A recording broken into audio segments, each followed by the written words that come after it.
ഇന്ന് രാവിലെ ഹും, നിങ്ങൾ നിങ്ങളുടെ വാഹനത്തിന്റെ താക്കോൽ എവിടെയാണ് വെച്ചതെന്ന് ഒന്ന് ഓർക്കാൻ ശ്രമിക്കൂ. ഒരുപക്ഷേ മേശപ്പുറത്താകാം, അല്ലെങ്കിൽ ടിവിയുടെ അടുത്താകാം. ഉം, അതുമല്ലെങ്കിൽ ഷെൽഫിലോ മറ്റോ ആകാം അല്ലേ? നമ്മൾ പലപ്പോഴും അതൊന്നും വലിയ കാര്യമായിട്ട് ശ്രദ്ധിക്കാറില്ലല്ലോ. അതെ അതെ, കൃത്യമായിട്ട്. എന്നാൽ ഞാനൊരു കാര്യം പറയട്ടെ. നിങ്ങൾ ആ താക്കോൽ വെക്കുന്ന ആ കൃത്യം സ്ഥലമുണ്ടല്ലോ, ആ ഒരു ചെറിയ പ്ലേസ്മെന്റ്, അത് ചിലപ്പോൾ നിങ്ങളുടെ ജീവനും മരണത്തിനും ഇടയിലുള്ള ഒരു വലിയ തീരുമാനമായി മാറിയേക്കാമെന്ന് പറഞ്ഞാൽ നിങ്ങൾ വിശ്വസിക്കുമോ? ശരിക്കും കേൾക്കുമ്പോൾ ഒരുമാതിരി ഭ്രാന്തായിട്ട് തോന്നാം. ഒരു താക്കോൽ വെക്കുന്ന സ്ഥലം എങ്ങനെ ജീവൻ രക്ഷിക്കുമെന്ന് എല്ലാവരും ചിന്തിക്കും. തീർച്ചയായും. എന്നാൽ ഇന്നത്തെ ഈ ഡീപ്പ് ഡൈവിൽ നമ്മൾ സംസാരിക്കാൻ പോകുന്നത് വലിയ ട്രാഫിക് നിയമങ്ങളെക്കുറിച്ചോ പോലീസിന്റെ കർശന പരിശോധനകളെക്കുറിച്ചോ ഒന്നുമല്ല. അല്ല, സർക്കാരിന്റെ പോളിസികളെക്കുറിച്ചുമല്ല. അതെ, മറിച്ച് നമ്മുടെ സ്വന്തം വീടുകളിൽ, അതായത് നമ്മുടെ ദിനചര്യകളിൽ നമ്മൾ വരുത്തുന്ന വളരെ ചെറിയ, ആരും ശ്രദ്ധിക്കാത്ത ചില മാറ്റങ്ങൾ എങ്ങനെയാണ് വലിയ ജീവനുകൾ രക്ഷിക്കുന്നത് എന്നതിനെക്കുറിച്ചാണ്. ഇതിനായി നമ്മൾ ഇന്നൊരു പ്രത്യേക സ്രോതസ്സാണ് ഉപയോഗിക്കുന്നത്. ശരിയാണ്. സയ്യിദ് അബ്ദുൽ ഹക്കീം എഴുതിയ ഹർ ഘർ സേ ഏക് സൈനിക് എന്ന പുസ്തകത്തിലെ 9-ാം അധ്യായം. ഇത് വായിച്ചപ്പോൾ എനിക്ക് ശരിക്കും വലിയൊരു മാറ്റമാണ് ഫീൽ ചെയ്തത്. എനിക്കും അതേ ഫീൽ തന്നെയായിരുന്നു. ആ പുസ്തകത്തിലെ 9-ാം അധ്യായം മാത്രമാണ് നമ്മൾ ഇന്ന് വിശദമായി പരിശോധിക്കാൻ പോകുന്നത്. കാരണം അതിൽ പറയുന്ന കാര്യങ്ങൾ അത്രമാത്രം പ്രാക്ടിക്കലാണ്. ഒരു വീട്ടിൽ റോഡ് സുരക്ഷ ഉറപ്പാക്കുന്ന ഒരാളെ, അതായത് ഒരു യഥാർത്ഥ സൈനികനെ, അവരെങ്ങനെയാണ് നിർവചിക്കുന്നത് നോക്കൂ. അവർക്ക് സൂപ്പർ പവറുകളൊന്നുമില്ല. അതെ, അവരുടെ ദൈനംദിന ജീവിതത്തിലെ ചില പ്രായോഗിക ശീലങ്ങളാണ് അവരെ സൈനികനാക്കുന്നത്. അപ്പോ നമുക്കിതൊന്ന് വിശദമായി പരിശോധിക്കാം. ഞാൻ തുടക്കത്തിൽ ചോദിച്ച ആ താക്കോലിന്റെ കാര്യത്തിലേക്ക് തന്നെ വരാം. എന്നാടെ ഒരു സൈനികന്റെ ദിനചര്യ തുടങ്ങുന്നത് തന്നെ എന്ന് വെച്ചാൽ, രാവിലെ വാഹനമെടുത്ത് പുറത്തേക്ക് പോകുന്ന ആ തിരക്ക് പിടിച്ച സമയത്തെക്കുറിച്ച് പുസ്തകത്തിൽ വളരെ രസകരമായി പറയുന്നുണ്ടല്ലോ. അതെ, രാവിലെ ജോലിക്ക് പോകാനുള്ള ആ വെപ്രാളത്തിൽ മീറ്റിംഗിനെക്കുറിച്ചും ട്രാഫിക്കിനെക്കുറിച്ചുമൊക്കെ ചിന്തിക്കുമ്പോൾ നമ്മൾ സുരക്ഷ എന്ന കാര്യം പലപ്പോഴും അങ്ങ് മറന്നുപോകും. ഈ അധ്യായം പറയുന്നത് ഒരു യഥാർത്ഥ സൈനികൻ അവരുടെ ഹെൽമെറ്റ് എപ്പോഴും വീടിന്റെ വാതിലിനടുത്തോ അല്ലെങ്കിൽ വാഹനത്തിന്റെ താക്കോൽ വയ്ക്കുന്നതിന് തൊട്ടടുത്തുമാണ് തൂക്കിയിടുക എന്നാണ്. താക്കോൽ എടുക്കുമ്പോൾ ഹെൽമെറ്റും കയ്യിൽ തടയുന്ന രീതിയിൽ. ഒന്ന് നിൽക്കൂ, എനിക്കിവിടെ ചെറിയൊരു സംശയമുണ്ട്. നമ്മൾ പുറത്തു പോകുമ്പോൾ പൾസ് എടുത്തോ ഫോൺ എടുത്തോ എന്ന് ഓട്ടോമാറ്റിക്കായി നോക്കാറില്ലേ? അതെ, നോക്കാറുണ്ട്. ഏതാണ്ട് അതുപോലെ തന്നെയാണോ ഇതും? അതായത് ഹെൽമെറ്റ് എവിടെ വയ്ക്കുന്നു എന്നതിലെ ആ ചെറിയ പ്ലേസ്മെന്റിന് ശരിക്കും അത്രമാത്രം പ്രാധാന്യമുണ്ടോ? എനിക്ക് തോന്നുന്നത് ഹെൽമെറ്റ് വെക്കാൻ ഉദ്ദേശമുള്ള ഒരാൾ അത് എവിടെ ഇരുന്നാലും പോയി എടുക്കില്ലെന്നാണ്. ഒറ്റനോട്ടത്തിൽ അങ്ങനെ തോന്നാം. എന്നാൽ ഇവിടെയാണ് മനുഷ്യന്റെ സൈക്കോളജി ശരിക്കും വർക്ക് ചെയ്യുന്നത്. ഇതിനെ സൈക്കോളജിയിൽ ഡിസിഷൻ ഫെറ്റീഗ് എന്ന് പറയും. ഓഹോ, ഡിസിഷൻ ഫെറ്റീഗ്, അതായത് തീരുമാനമെടുക്കാനുള്ള ഭാരം അല്ലേ? കൃത്യമായിട്ട്. വളരെ ലളിതമായി പറഞ്ഞാൽ, ഇപ്പൊ നമ്മൾ നെറ്റ്ഫ്ലിക്സിൽ ഒരു സിനിമ കാണാനിരിക്കുമ്പോൾ സംഭവിക്കുന്നത് ആലോചിച്ചു നോക്കൂ. 100 കണക്കിന് സിനിമകൾ കണ്ട് ഏത് വേണം എന്ന് തീരുമാനിച്ച് അവസാനം നമ്മൾ മടുത്ത് ഒന്നും കാണാതെ ഉറങ്ങിപ്പോകാറില്ലേ? നമ്മുടെ തലച്ചോറിന് പുതിയ തീരുമാനങ്ങൾ എടുക്കാൻ ഭയങ്കര മടിയാണ്. അതെ അതെ, അതെനിക്കും എപ്പോഴും സംഭവിക്കുന്ന കാര്യമാണ്. ഓരോ തീരുമാനവും തലച്ചോറിനൊരു അധിക ഭാരമാണ്. ഹെൽമറ്റ് വേറൊരു മുറിയിലാണെങ്കിൽ അതൊരു തീരുമാനമായി മാറുന്നു, എടുക്കണോ വേണ്ടയോ എന്ന്. അതായത് രാവിലെ തിരക്കിട്ടിറങ്ങുമ്പോൾ ഹെൽമെറ്റ് അകത്തെ മുറിയിലാണെങ്കിൽ ഇത്ര അടുത്തല്ലേ പോകുന്നുള്ളൂ, ഇനിയിപ്പോ പോയി എടുക്കണോ എന്നൊരു ചോദ്യം നമ്മളോട് തന്നെ ചോദിക്കും. കൃത്യമായി പറഞ്ഞാൽ അത് തന്നെയാണ് സംഭവിക്കുന്നത്. എന്നാൽ താക്കോലിനൊപ്പം ഹെൽമെറ്റ് ഇരിക്കുമ്പോൾ അവിടെ ആ ചോദ്യമേ ഉദിക്കുന്നില്ല. എന്നുവെച്ചാൽ തലച്ചോറിനവിടെ തല പൊക്കേണ്ട കാര്യമില്ല. അതെ, അതൊരു സ്വാഭാവിക പ്രവൃത്തിയായി മാറുന്നു. സുരക്ഷയെന്നത് ഒരു ഓപ്ഷൻ അല്ലാതെ നിങ്ങളുടെ ജീവിതത്തിലെ ഒരു ഡീഫോൾട്ട് സിസ്റ്റമായി മാറുകയാണവിടെ. വാവ്, അതൊരു ഭയങ്കര പോയിന്റാണ്. കാറിന്റെ കാര്യത്തിലും ഇത് തന്നെയാണ്. കാറിന്റെ ഡോർ അടയ്ക്കുന്നത് പോലെ തന്നെ പ്രധാനപ്പെട്ടതും ചിന്തിക്കാതെ തന്നെ ചെയ്യുന്നതുമായ ഒന്നായി സീറ്റ് ബെൽറ്റ് ഇടുന്നത് മാറണം. സീറ്റ് ബെൽറ്റ് ഇടാതെ വണ്ടി മുന്നോട്ടെടുക്കുന്നത് എന്തോ ഒരു വലിയ തെറ്റ് ചെയ്യുന്നത് പോലെ നിങ്ങൾക്ക് ഫീൽ ചെയ്യണം. ഞാനത് നേരിട്ട് അനുഭവിച്ചിട്ടുണ്ട് കേട്ടോ. ബെൽറ്റ് ഇടാതെ വണ്ടി സ്റ്റാർട്ട് ചെയ്യുമ്പോൾ തന്നെ വല്ലാത്തൊരു അസ്വസ്ഥതയാണിപ്പോൾ. ഓക്കെ, അപ്പോൾ ഡ്രൈവറുടെ കാര്യത്തിൽ തലച്ചോറിനെ എങ്ങനെ ഹാക്ക് ചെയ്യാം എന്ന് നമ്മൾ മനസ്സിലാക്കി. എന്നാൽ നമ്മളെപ്പോഴും വാഹനം ഓടിക്കുന്ന ആളായിരിക്കില്ലല്ലോ. നമ്മൾ സുഹൃത്തുക്കളുടെ കൂടെയോ മറ്റോ പാസഞ്ചർ സീറ്റിൽ ചുമ്മാ ഇരിക്കുകയാണെന്ന് കരുതുക. വണ്ടി നമ്മളല്ലല്ലോ ഓടിക്കുന്നത്. അതുകൊണ്ട് തന്നെ ഉത്തരവാദിത്തമില്ല എന്ന് കരുതി നമുക്ക് റിലാക്സ് ചെയ്യാൻ പറ്റുമോ? പലരും അങ്ങനെയാണ് കരുതുന്നത്. എന്നാൽ 9-ാം അധ്യായം പറയുന്നത് മറ്റൊന്നാണ്. പാസഞ്ചർ സീറ്റ് എന്നത് സുരക്ഷയുടെ കാര്യത്തിൽ ലോകത്തിൽ ഏറ്റവും കൂടുതൽ തെറ്റിദ്ധരിക്കപ്പെട്ടതും ഏറ്റവും അധികം ഉപയോഗിക്കപ്പെടാത്തതുമായ ഒരു പൊസിഷനാണ്. ശരിക്കും? അതെ. അവിടെ നമ്മുടെ ഉത്തരവാദിത്തം തീരുന്നില്ല, അത് മറ്റൊരു രൂപത്തിലേക്ക് മാറുന്നു എന്ന് മാത്രം. പ്രതികരിക്കണമെന്നാണോ പുസ്തകം പറയുന്നത്? തീർച്ചയായും നമ്മൾ അവിടെ ഇടപെടണം. ഞാൻ എൻ്റെ ഒരു അനുഭവം പറയാം. പണ്ട് സുഹൃത്തുക്കളുടെ കൂടെ പോകുമ്പോൾ അവർ വല്ലാതെ സ്പീഡിൽ ഓടിച്ചാൽ ഞാൻ പേടിച്ച സീറ്റിന്റെ സൈഡിലെ ഹാൻഡിൽ ഇറുകെ പിടിച്ചിരിക്കും, മനസ്സിൽ പ്രാർത്ഥിക്കും. നമ്മളിൽ പലരും അങ്ങനെ തന്നെയാണ് ചെയ്യാറ്. പക്ഷേ അവരോട് വണ്ടി പതുക്കെ എടുക്കാൻ പറയാൻ എനിക്ക് വല്ലാത്ത മടിയായിരുന്നു. കാരണം അത് പറഞ്ഞാൽ ഞാനൊരു ഭീരുവാണെന്നോ അല്ലെങ്കിൽ അവരുടെ ഡ്രൈവിങ്ങിനെ ഞാൻ സംശയിക്കുന്നു എന്നോ അവർ കരുതുമോ എന്നൊരു പേടിയായിരുന്നു എനിക്ക്. നോക്കൂ, നിങ്ങൾ ഈ പറഞ്ഞത് തന്നെയാണ് ഇതിലെ ഏറ്റവും വലിയ പ്രശ്നം. അതിനെ പുസ്തകം വിളിക്കുന്നത് സൈലന്റ് പെർമിഷൻ അല്ലെങ്കിൽ നിശബ്ദമായ സമ്മതം എന്നാണ്. നിശബ്ദമായ സമ്മതം, അതായത് നമ്മളൊന്നും മിണ്ടാതിരിക്കുന്നത് അവർക്ക് ലൈസൻസ് കൊടുക്കുന്നത് പോലെയാണോ? ചെയ്യുന്നത് വലിയ കുഴപ്പമുള്ള കാര്യമല്ല എന്നാണ്. എന്റെ കൂടെയുള്ള ആൾക്കും ഇതിൽ ബുദ്ധിമുട്ടില്ലാന്ന് അവർ കരുതുമല്ലേ? കൃത്യമായിട്ട്. നിങ്ങളുടെ ആ ചെറിയ മടി കൊണ്ട്, നിങ്ങളുടെ ആ നിശബ്ദത കൊണ്ട് നിങ്ങൾ അവർക്കൊരു വലിയ അപകടമുണ്ടാക്കാനുള്ള സമ്മതം നൽകുകയാണ് ചെയ്യുന്നത്. അതൊരു ഭയപ്പെടുത്തുന്ന ചിന്തയാണ് ശരിക്കും. നമ്മളൊന്നും ചെയ്തില്ലെങ്കിലും ആ തെറ്റിന്റെ ഭാഗമാകുന്നു എന്ന് പറയുന്നത്. പക്ഷേ യഥാർത്ഥ ജീവിതത്തിൽ ഇതത്ര എളുപ്പമാണോ?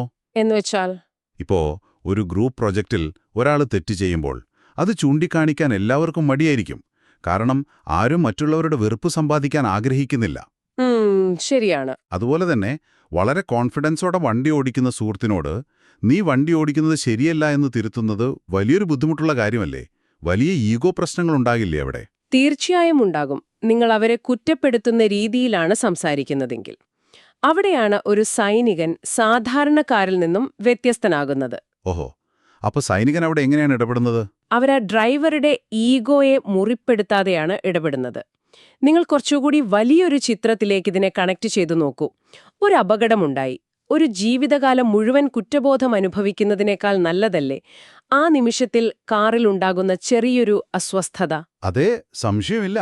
ഒരു യഥാർത്ഥ സൈനികൻ ഒരിക്കലും നിനക്ക് വണ്ടി ഓടിക്കാൻ അറിയില്ല അല്ലെങ്കിൽ നിന്റെ ഡ്രൈവിംഗ് മോശമാണ് എന്ന് പറയില്ല. പകരം അവർ പറയും, നമുക്ക് സുരക്ഷിതമായി അവിടെ എത്താം, വണ്ടി പതുക്കെ പോയാൽ മതി. അതൊരു നല്ല രീതിയാണ്. അല്ലെങ്കിൽ അവര് പറയും, നിന്റെ ഫോണിൽ മെസ്സേജ് വരുന്നുണ്ട്, അത് ഞാൻ നോക്കാം, നീ വണ്ടി ഓടിച്ചോളൂ എന്ന്. അത് കൊള്ളാം. അതായത് ഡ്രൈവറുടെ ഡ്രൈവിംഗ് സ്കില്ലിനെ നമ്മൾ ചോദ്യം ചെയ്യുന്നില്ല.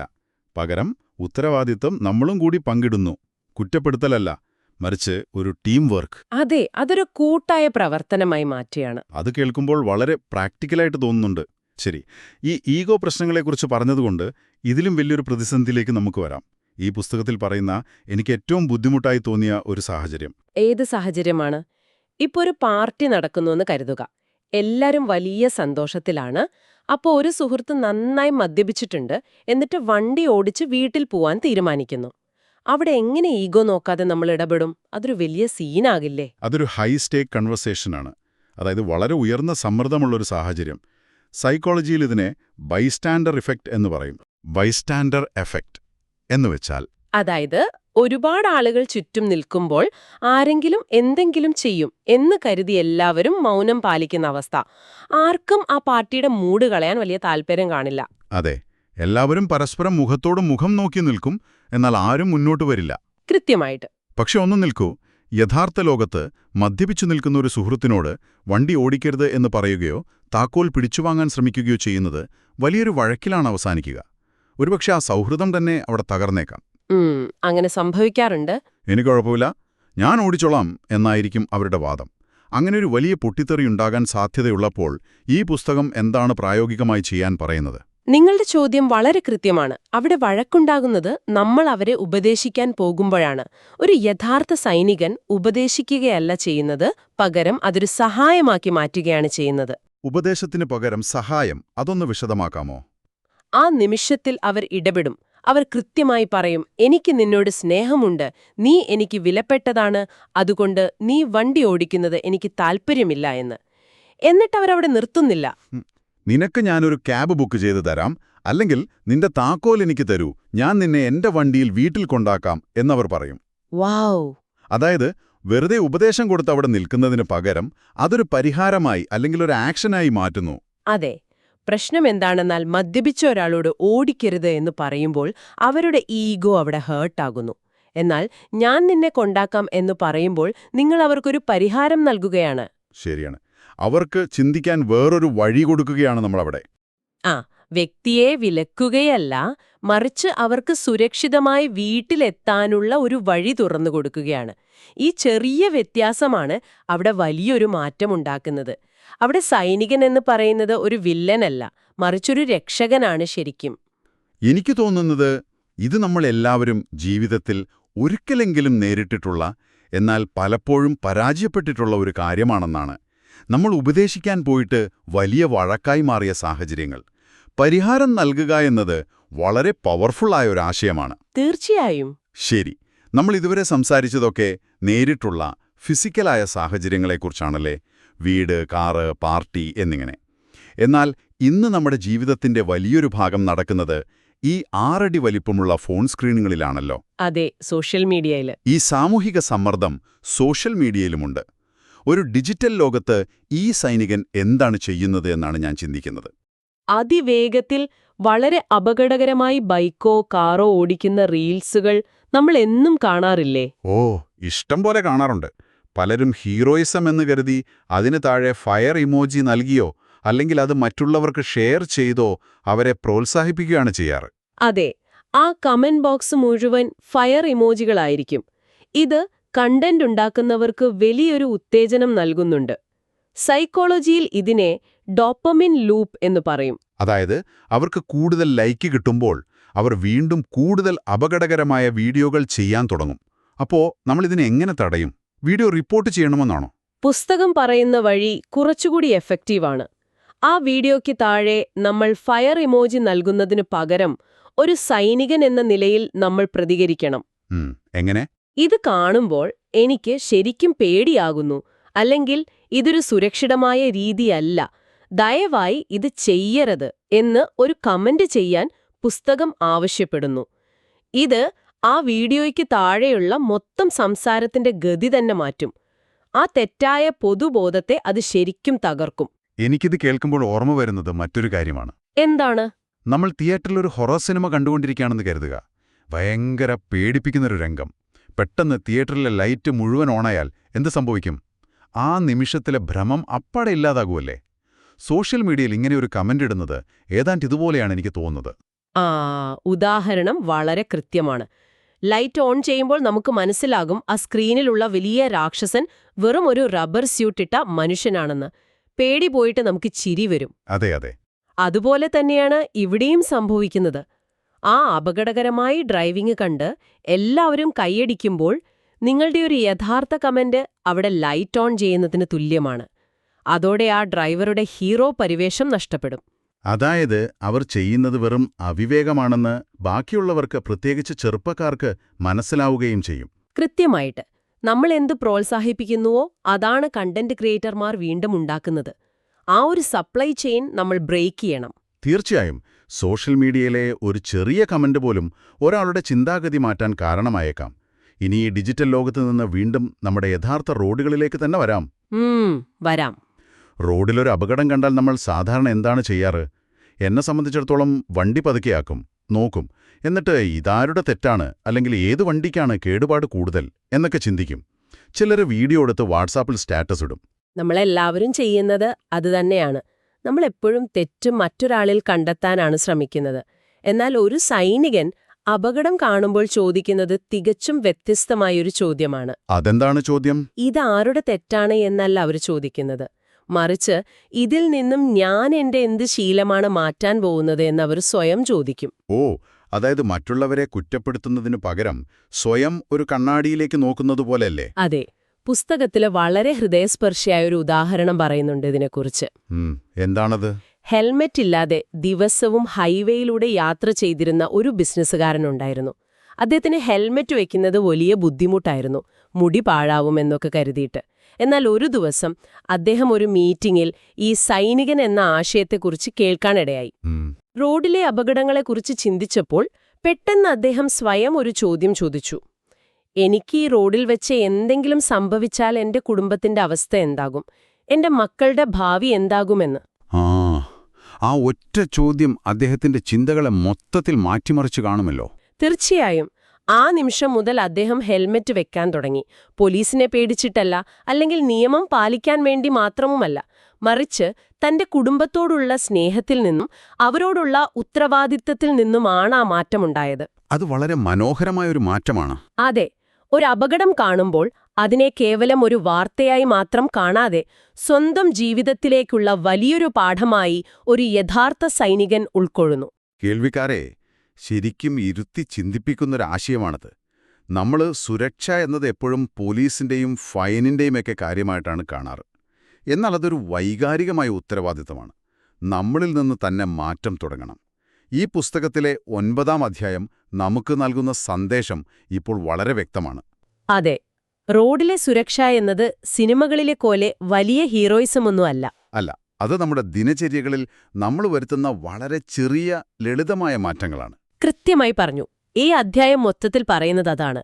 രാവിലെ ഹെൽമറ്റ് താക്കോലിനൊപ്പം വെച്ച് തീരുമാനമെടുക്കാനുള്ള ഭാരം കുറയ്ക്കുന്നത്, പാസഞ്ചർ സീറ്റിലിരിക്കുമ്പോൾ മൗനം വെടിഞ്ഞ് സ്നേഹത്തോടെ ഡ്രൈവറെ തിരുത്തുന്നത്. അതുപോലെ പാർട്ടിയിൽ മദ്യപിച്ച സുഹൃത്തിന് ഉപദേശത്തിനു പകരം പ്രായോഗിക സഹായം നൽകുന്നത്. അതെ.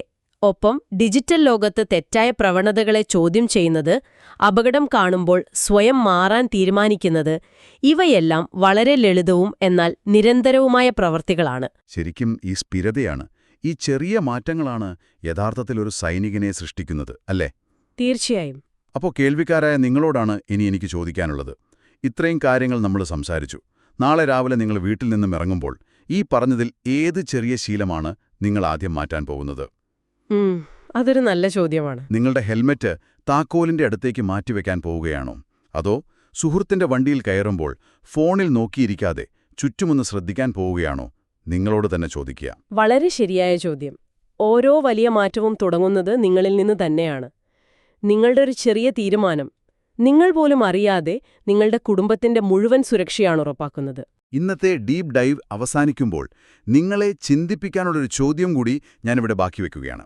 നമ്മൾ തുടക്കത്തിൽ പറഞ്ഞ ആ കാര്യമൊന്നുകൂടി ഓർക്കുക. ഇന്ന് നിങ്ങൾ വളരെ സാധാരണമായി ആരും കാണാതെ സീറ്റ് ബെൽറ്റ് ഇടുന്ന ആ ചെറിയ ശീലമുണ്ടല്ലോ. നിങ്ങൾ പോലും അറിയാതെ നിങ്ങളുടെ പുറകിലെ സീറ്റിലിരുന്ന് നിങ്ങളുടെ 5 വയസ്സുള്ള കുട്ടി അത് കണ്ടുപഠിക്കുന്നുണ്ട്. അതെ, കുട്ടികൾ എപ്പോഴും നമ്മളെ നിരീക്ഷിക്കുന്നുണ്ട്. നിങ്ങൾ സീറ്റ് ബെൽറ്റ് ഇടുന്നത് കാണുമ്പോൾ അവരും അതൊരു ശീലമാക്കുന്നു. ഒരു പക്ഷേ 20 വർഷങ്ങൾക്ക് ശേഷം നിങ്ങളുടെ മക്കൾ വളർന്നു വലുതായി സ്വന്തമായി വണ്ടി ഓടിക്കുമ്പോൾ ഒരു വലിയ അപകടത്തിൽ നിന്നും അവർ അത്ഭുതകരമായി രക്ഷപ്പെടാൻ പോകുന്നതിന്റെ യഥാർത്ഥ കാരണം ഇന്ന് ഈ നിമിഷം നിങ്ങളെടുത്ത ചെറിയ തീരുമാനമായാലോ? ചിന്തിച്ചു നോക്കൂ. റോഡ് സുരക്ഷ എന്നത് കേവലം ട്രാഫിക് നിയമങ്ങൾ പാലിക്കൽ മാത്രമല്ല, അതൊരു സംസ്കാരമാണ്. അത് തുടങ്ങേണ്ടത് നിങ്ങളുടെ വീടിന്റെ വാതിൽക്കൽ നിന്നുമാണ്. സുരക്ഷിതരായിരിക്കുക. അടുത്ത തവണ മറ്റൊരു വിഷയവുമായി വീണ്ടും ഡീപ് ഡൈവിൽ കാണാം.